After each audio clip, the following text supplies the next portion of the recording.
Hello everyone and welcome to my YouTube channel. Dear students, today we are going to discuss about the waxes. This is the group of the lipid. They are esters of long chain of monoalcohol and long chain of fatty acid. इसमें दो molecules present होते हैं जो आपस में condense होके एक compound बनाते हैं जिसे हम बोलते हैं वैक्स। उसमें एक अल्कोहल होता है और दूसरा होता है फैटी एसिड। यहाँ पे आप ये स्ट्रक्चर देख रहे हैं, यहाँ पे है पाल्मिटिक एसिड, ये फैटी एसिड का स्ट्रक्चर है और यहाँ पे ट्राइएकोनटेनोल दैट इज दी अल्कोहल। अब आप यहाँ पे देखें, इस दोनों के बीच में ईस्टर बॉन्ड है और ये एक लॉन्ग चेन है अल्कोहल की और ये एक फैटी एसिड, ये भी लॉन्ग चेन है। आप यहाँ पे देखें हाइड्रोकार्बन, यहाँ पे लिखा हुआ है 28 मींस अगर हम इसको 28 टाइम्स लिखेंगे तो ये लॉन्ग चेन बन जाएगी। सिमिलरली यहाँ पे लिखा हुआ है हाइड्रोकार्बन के 14 नंबर, इसको भी हम 14 नंबर यहाँ लिखेंगे तो ये भी एक फैटी एसिड की लॉन्ग चेन बन जाएगी और ये अल्कोहल की लॉन्ग चेन बन जाएगी। ये दोनों ईस्टर बॉन्ड बनाते हैं यहाँ पे और इसको कहा जाता है वैक्स। तो इसमें एक अल्कोहल और एक फैटी एसिड इन्वॉल्व होते हैं for the formation of wax. These are simple lipid. ये एक सिंपल लिपिड है। ये हमें कहाँ मिलेगा? Found as protective coating on stem.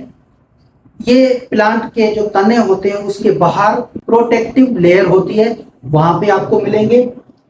Starch डंडियों के ऊपर भी ये वैक्स प्रेजेंट होती है।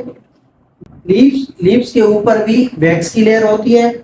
पेटल्स के ऊपर भी वैक्स की लेयर होती है।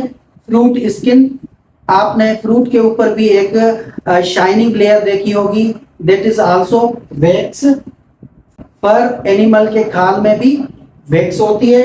एंड फीदर्स, बर्ड्स के फीदर्स के ऊपर भी एक प्रोटेक्टिव लेयर होती है, that is wax. These are water repellent. ये वाटर रिपेलेंट है, ये वाटर को रिपेल करता है। Why? Because due to non polar nature. इसकी नॉन पोलर नेचर है, मींस इसके ऊपर कोई भी चार्ज मौजूद नहीं है। That's why wax is non polar molecule. That's why this is called hydrophobic compound. इसलिए हम इसे कहते हैं hydrophobic compound, water repellent compound. These are chemically inert. Mostly ये दूसरे केमिकल से रिएक्शन नहीं करता, ये इनर्ट ही रहता है। And resistant to atmospheric oxidation, और ये एटमॉस्फेयर के अंदर ऑक्सीजन है उसके साथ भी रिएक्शन नहीं करता, इसलिए ये डिफरेंट स्ट्रक्चर को प्रोटेक्ट करती है। There are two types of waxes. Wax के दो टाइप्स हैं।